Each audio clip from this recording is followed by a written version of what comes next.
welcome to the special edition of Global Market Outlook 2016. As we count down to the new year, I have a special guest with me. Dr. Mobius, who's Executive Chairman of Templeton Emerging Markets Group, joins me with his Global Market Outlook for the coming year. Mark, it's great to have you on the show. Thanks very much for taking out the time. Let's start off with the topic at hand first. What did you make of the Fed's stance?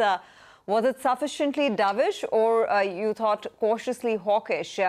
They expect inflation to pick up. They're confident about that happening over the medium term and have kept the Fed fund rate target for end 2016 unchanged. Well, I think, first of all, they were put in a corner when they promised to do something by the end of the year. So therefore, they had no choice, even though the inflation numbers are not very clear. And if I had made a decision, I probably would not have raised rates, because inflation is really not rearing its ugly head. In fact, we may be headed into a deflationary environment. So that's the first thing you have to remember.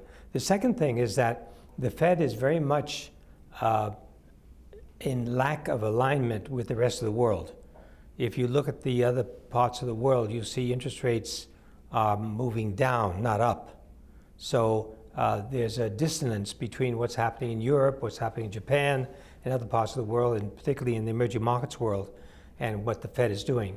So this is going to be a very big challenge going into the next year. Sure, but what gives the Fed the confidence that 2% on inflation can happen over the medium term? Do you think it's the lower base effect from 2015? Given where oil is and is likely to be, is that a bit ambitious? Yes, I agree that it seems to be very ambitious to expect that kind of inflation. And I think commodities are only one part of the story. I think a lot of the economists have overlooked the impact of the internet and the impact of things like buying on the internet, which have pushed prices down at the retail level. So if you, depending on what kind of CPI you're looking at, but if you're looking at the common goods that people buy, prices are not going up, they're going down. If you look at the technology, hardware, prices are going down. So we are definitely faced with a possible deflationary environment rather than an inflationary one, which is why the Fed is really in a box, because they would like to push up inflation. And by the way, for some strange reason, they seem to equate growth with inflation, which is quite strange, because at the end of the day, if you have increased productivity and therefore growth, you probably have deflation, not inflation. Right, but Mark, further rate hikes from here will be only gradual, while the stance has been kept accommodative. Aren't these two statements giving out a conflicting signal? Definitely, they're very conflicting. On the one hand, they want to be accommodative, but on the other hand, they're telling you they're planning to raise rates because they plan to see inflation going up. So these are very conflicting statements, which, by the way, tends to confuse markets. One of the reasons why I believe the markets are so weak is that the investors are very confused as what to expect. So how do you see the course from here? Do you expect a rate hike in the next policy if the jobs market as well as growth trends look positive? And over 2016 as well, is 100 basis points growing to be the consensus view of the kind of hikes we can expect? I don't see that, given the current evidence. And of course, as you know, the Fed does not only look at employment numbers, they look at a number of other indicators. But at the end of the day, when the Fed sits down to discuss these issues, inflation has to be uppermost in their mind, because their mandate is to control inflation and not to control employment and other factors. So I think it's a real dilemma for them if you have a situation where the employment numbers look good, but inflation does not move up. So at the end of the day, I don't see at the current state, and of course this can change, and I can be wrong, we may see inflation coming up, but at the end of the day, I think that looking at 1% this coming year is maybe quite ambitious. Sure, but then what does this mean for the markets, for the US markets particularly? More upside for equities in the dollar index? I think in the case of the U.S., you're going to see continued sideways movement and maybe somewhat down. But generally speaking, I'm seeing a sideways movement in the markets. In the case of emerging markets, there's a good possibility of some of these markets bumping up again because the growth rates are still double that of the developed countries. And in many cases, the currencies have already gone through a massive devaluation against the dollar, and that's probably run its course. So we may see some of these currencies begin to recover.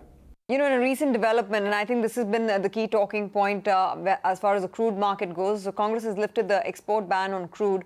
But with the dollar being this strong and there being a supply glut already, how much will the U.S. be able to change the dynamics when it comes to crude oil prices? How much will they be able to break ground?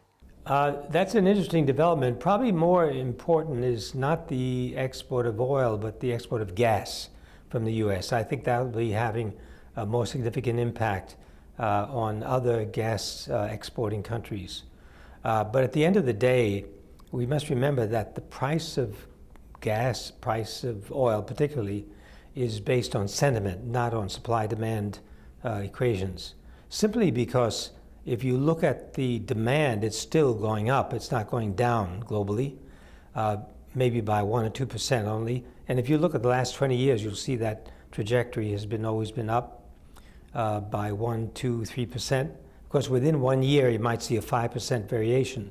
But as you know, the fluctuations in the price have been tremendous. It's been 20, 30% one way or the other. So I believe that probably the price of oil now has overdone on the downside.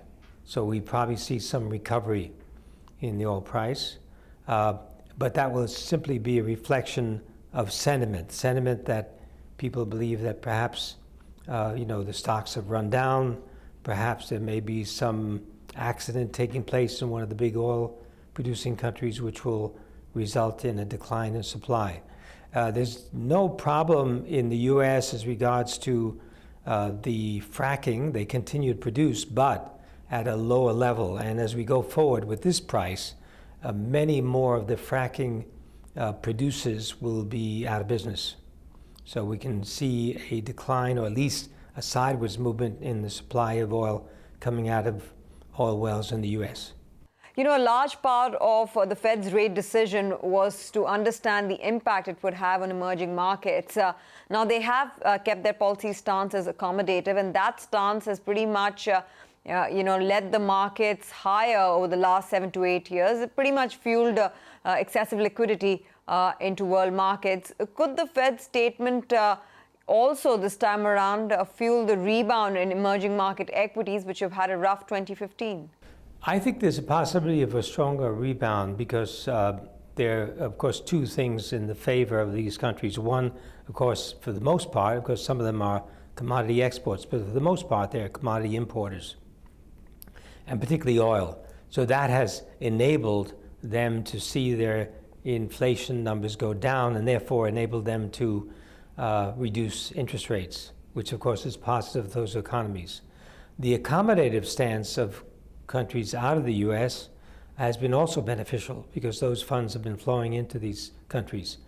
But overall, the sentiment is very uncertain because of the dissonance that I mentioned between what's happening in the U.S. policy spectrum and what's happening outside the U.S.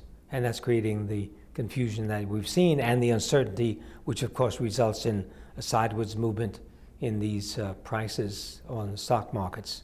But I believe that perhaps more certainty will arise later in this coming year, and there will be more clarity, and thereby a return to bullish markets. Sure, but given the fact that 2015 has been a bad year for emerging markets, do you expect more hope in 2016? Will emerging markets bounce back from the 2015 lows? And will money favor risk reward in emerging markets? If so, what are the kind of average returns you expect from the asset class in the new year? Well, first of all, I believe that there will be a return to emerging markets if the U.S. market continues to be weak, because investors will begin to think about diversification. You must remember, up to now, most of the major investors are severely underweight in emerging markets. So a continued weakness in the U.S. market will see some of that money return. Secondly, we believe that at the end of the day, the growth rates will determine what happens to these markets. And as I mentioned, the growth rates in these countries continue to be very good. As you know, India and China are growing at least 6%, which would be more than double what you're seeing in the developed countries. So the trigger will be the certainty that I just mentioned, and secondly, continued weakness in the US market. You know, Mark, we've been telling our viewers this for a while now, but within emerging markets as well, there has been a fairly differentiated strategy so far. It's pretty much each EM for itself. And the EM correlation has also reduced considerably. Are the bets really with commodity importers load at emerging markets into the new year? So in that case, markets like India will continue to outperform. Which markets are you betting big on and staying underweight for 2016? Well, I think India is one good example. I think China will do fine because, again, both these countries are highly dependent upon imported commodities, and with commodity prices the way they are, this is a big boon and a big help to these nations. But then you've got some outliers that have been really bombed out, so to speak. Brazil would be one example where valuations are beginning to look very attractive as a result of the decline of not only the currency, but the market itself. So for US dollar investors, some of these markets that have declined remarkably a lot are going to be more and more attractive as we go forward. So it's very much a stock picker's market in emerging markets globally. We have to pick and choose those companies that will benefit from developments going forward. Sure, but what about the big question on policy divergence? You know, the Fed versus the ECB and BOJ influencing global liquidity, which has, pretty much been finding its way in emerging markets. Do you think EMs have to adjust to a new paradigm of less easy money and more growth-oriented capital allocation? Yes, there's no question that capital allocation in the emerging markets will differ going forward. We've already seen a transition in the last 5 years towards from the basic industries, commodities, and so forth, towards the internet-related companies.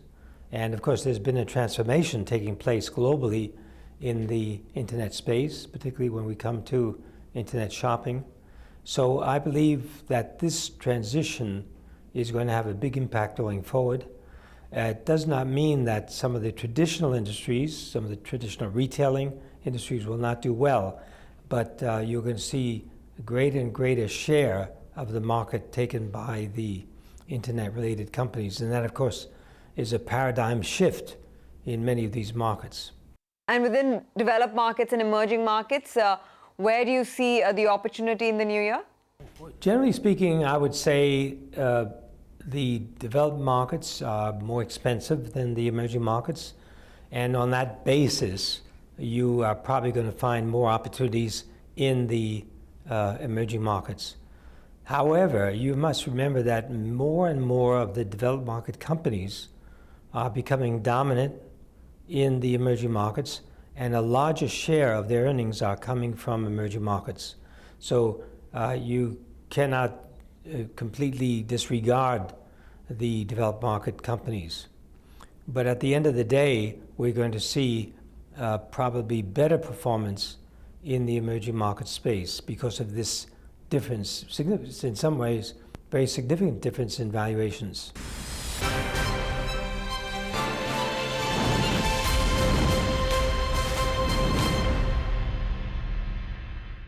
Well, let's discuss China, because that was a key risk in 2015.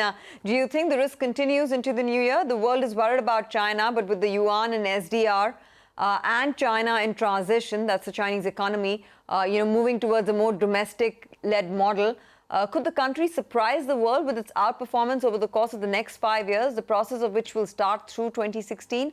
I mean, you're very bullish on the region. You have almost 25% weightage to the China market in your EM portfolio.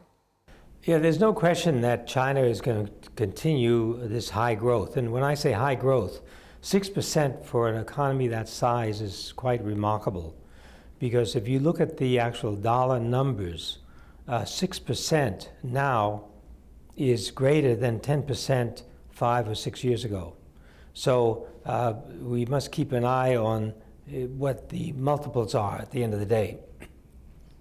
Now, if you look at the Chinese market in contrast to the India market, the India market is much more heterogeneous. There are many more moving parts in the sense that government policy doesn't really drive what's happening at the state level. There's lots more diversity. In the case of China, it's a planned economy. And I think this has been overlooked by many people when they look at China and see the possibility of bank failures, of over-leveraged companies, et cetera, et cetera. You must remember that at the end of the day, the Communist Party, the state, is determining what direction the economy is going to go. Now, as we go forward, of course, it will be less and less possible for them to control things because they want to open the economy. And if we take just the case of the currency, on the one hand, they want control and stability. On the other hand, they want to free up the currency.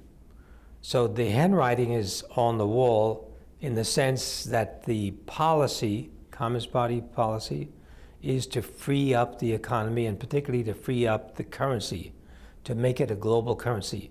But this will be done in stages and very gradually to ensure stability. So I think it's important for anyone who's looking at China to read the 10 points of the third plenum of the Communist Party, which very clearly outlines in what direction they're moving. And in that sense, some industries will go by the side, some industries will be tremendously reorganized, and that's the reason why you're seeing more and more mergers among state-owned enterprises. But at the end of the day, the direction is very clear.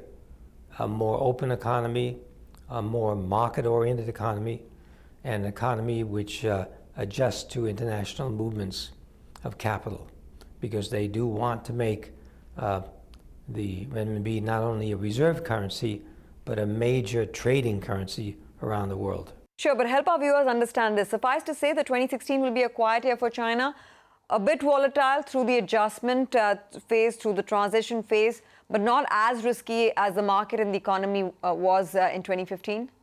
Oh, yes, the volatility will continue. And by the way, that's not only the case of China, it's in the case of all markets, whether it be commodity markets, bond markets, stock markets. Volatility is increasing, not decreasing. But in the case of China, what we're going to see is the efforts by the government on the one side to attain stability, which of course, as you know, is unsustainable, and on the other side to allow a more freer market, which is what the ultimate goal is. So this problem of balancing stability and market openness is going to be very, very difficult to achieve, and the result is more volatility. And of course, that provides an opportunity for people in the market, and of course, for those who are afraid of volatility, it's a very, very difficult situation. Sure. My next natural question will be then on India. You have an equal weight in your EM fund at 7.4% for the region, which is slightly, above the benchmark, perhaps in line. Would you be looking to increase that allocation in the new year? Yes, we will increase. How much, we're not certain yet. It depends on where the markets move. If we see opportunities with lower prices, then of course the weighting will increase. But right now we can't say what that would be. How's India positioned in your emerging market portfolio? Is it seen more as a defensive trade than a beta trade, especially in this emerging market turmoil? Well, I think the first thing is that a big dose of realism have crept in. I think there was too much euphoria at the time of Modi's election, and the expectations were too high. Now there's a great deal more realism, and a lot will depend on the GST issue. If Modi is able to get that through, this will be a very big boon to the market and to the earnings of companies in India. And that will trigger more flows into the country. So I think a lot depends on that one issue and of course, There are many, many other reforms that he has on his plate. But I think GST is really the trigger that will be very important for determining what will happen to that market.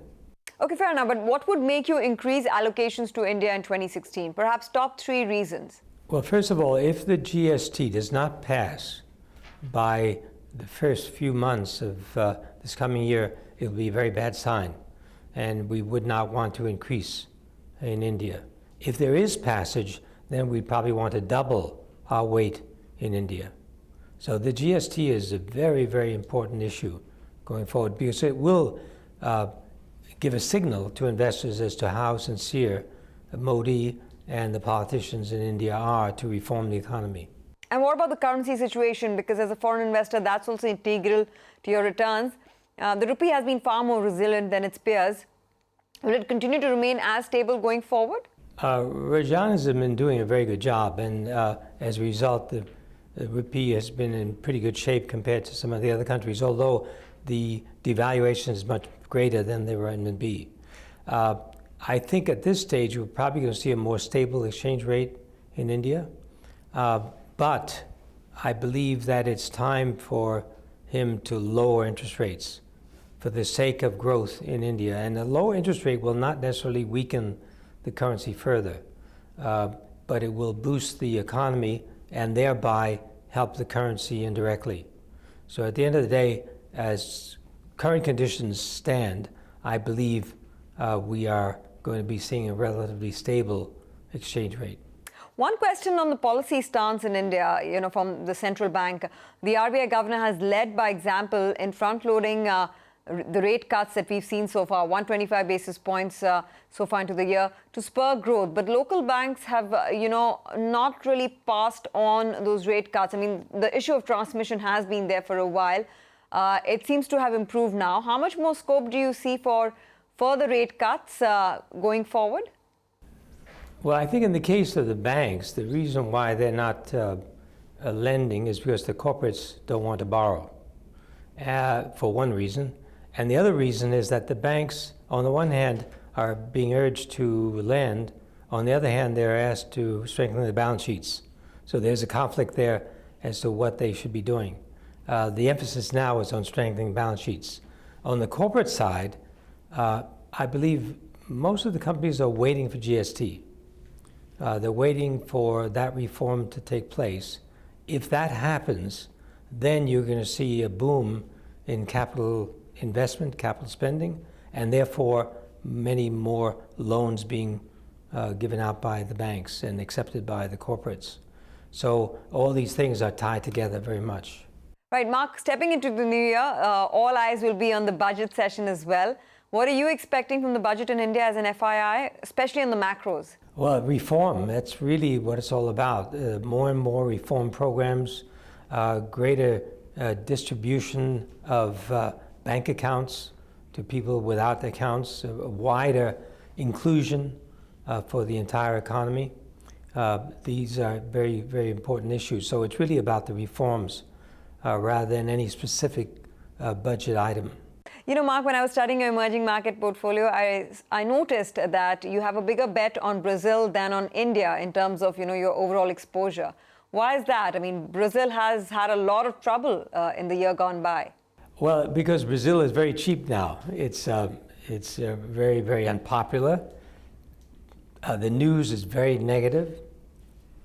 The rating agencies have been downgrading Brazil. All this is great news for equity investors, because when you see these economic macro factors, on the other side, the micro factors in some companies are very good. So they're increasing their market share, et cetera, et cetera. So that's the reason why you see this difference. And the uncertainty regarding reform in India is very much uppermost in our mind. We need to see India moving faster. India should be growing at a much faster rate than it is now. And India should be overtaking China in terms of growth. But this all depends on reform. Fair enough. Finally, Mark, as we draw towards the close, just wanted to end by understanding your favorite themes, investment ideas in India. It's really the technology story in India, and the reason for that is the technology companies, the software outsourcing companies, are the freest in terms of regulation. They don't suffer from the kind of regulatory constraints that other industries in India suffer from, mainly because they're dealing outside the country. They're not doing very much within India itself. So I would say the focus will continue to be on those technology companies. Okay, we'll leave it at that. Mark, thanks very much for joining us, and here's wishing you a very happy and prosperous 2016. With that, we come to the end of this edition of Global Market Outlook 2016. We'll catch you with another special guest soon. For now, thanks very much for watching.